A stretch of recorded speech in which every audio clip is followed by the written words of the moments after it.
malu menkanak bergabung. Berbincang, yuk kita berbincang, berjoget kayak Bangka Belitung. Berbincang, yuk kita berbincang, yang penting kita bergembira. Goyanglah badan, goyang ke kaki, menyanyi menari lagu berbincang. Yuk kita lanjut berbincang. Buat sukun tumbuh dekat batang sirsa. Kami menari dan berpantun menyanyi lagu sambil kami berbincang. Alam keranjit, buat keranjit tumbuh dekat batang cempedak. Tarian kami ini tari kreasi, namanya tari berbincang. Buat jambu, kembanglah kejubung, tak usah malu menkanak bergabung. Berbincang, yuk kita berbincang, berjoget kayak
Sebagai remaja putri, kita pasti ingin selalu sehat, cantik, dan cerdas.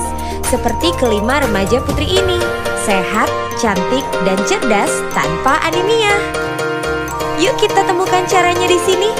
Pertama, kita perlu tahu dulu anemia itu apa sih? Anemia adalah suatu kondisi tubuh di mana kadar hemoglobin di dalam darah lebih rendah dari normal. Gejala yang umum dirasakan dikenal dengan sebutan 5L. Selain 5L, kita mungkin akan merasa pusing, berkunang-kunang, gampang mengantuk, dan sulit konsentrasi. Terkadang orang menganggap anemia itu sama dengan tekanan darah rendah. Padahal itu adalah dua hal yang berbeda loh. Anemia berhubungan dengan kadar Hb yang kurang di dalam darah. Sedangkan tekanan darah rendah berhubungan dengan kerja jantung yang kurang kuat memompa darah ke seluruh tubuh. Perbedaan lainnya, kalau anemia diketahui melalui pemeriksaan darah, tekanan darah rendah diketahui dengan pemeriksaan menggunakan alat ukur yang dipasang di lengan. Kalian ingin tahu nggak apa sih yang terjadi di dalam tubuh kalau kita mengalami anemia? Bila kita anemia, sel-sel tubuh tidak mendapat cukup oksigen. Mengapa? Karena di dalam sel darah merah, Hb lah yang berfungsi mengikat dan mengedarkan oksigen ke seluruh tubuh. Jadi, bila kadar Hb kurang, jumlah oksigen yang dibawa sel darah merah ke seluruh tubuh juga tidak cukup. Makanya, badan terasa lemah dan sulit konsentrasi. Sebaliknya, bila kita tidak anemia, sel tubuh kita mendapat cukup oksigen karena sel darah merah kita mengandung Hb yang cukup. Kalian mungkin bertanya lagi, kenapa ya kita harus peduli tentang anemia? Pertama, karena anemia mengakibatkan banyak hal, seperti menurunnya kemampuan belajar, terganggunya kegiatan sehari-hari karena badan terasa lemas, daya tahan tubuh menurun, dan setelah menikah nanti, anemia meningkatkan risiko mengalami masalah saat hamil dan melahirkan. Selain itu, ternyata 1 dari 4 remaja putri di Indonesia mengalami anemia. Banyak ya? Anemia disebabkan oleh 3 faktor. Pertama, kurangnya asupan terutama protein, asam folat, vitamin B12, dan zat besi. Kedua, pendarahan misalnya menstruasi dan kecacingan. Dan ketiga, faktor genetik seperti penyakit talasemia.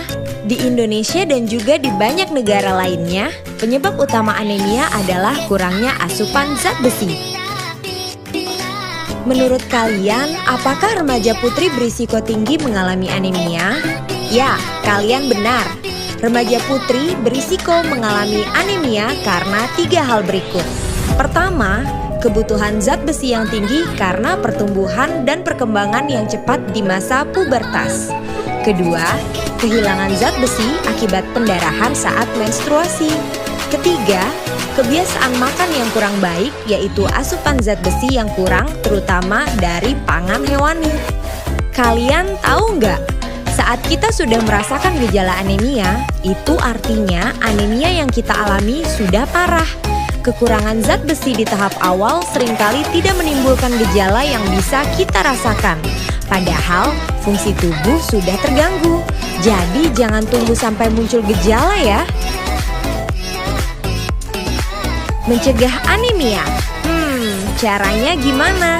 Caranya, penuhi kebutuhan harian zat besi dengan mengkonsumsi makanan yang kaya sumber zat besi, baik yang bersumber dari pangan hewani dan nabati, serta minum tablet tambah darah atau TTD 1 tablet sekali seminggu.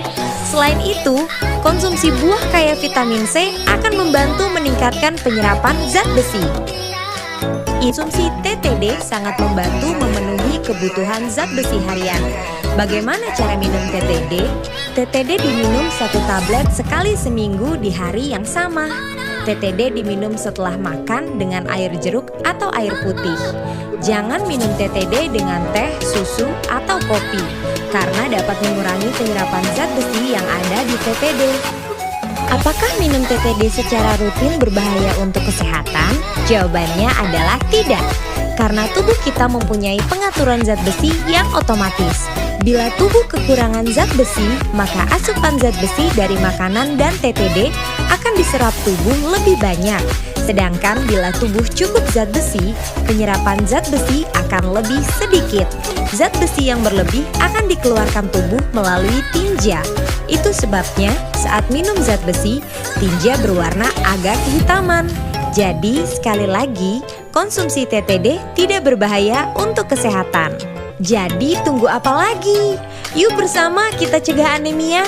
Dengan dukungan guru, keluarga, serta petugas kesehatan, kita semua pasti bisa menjadi sehat, cantik, dan cerdas tanpa anemia.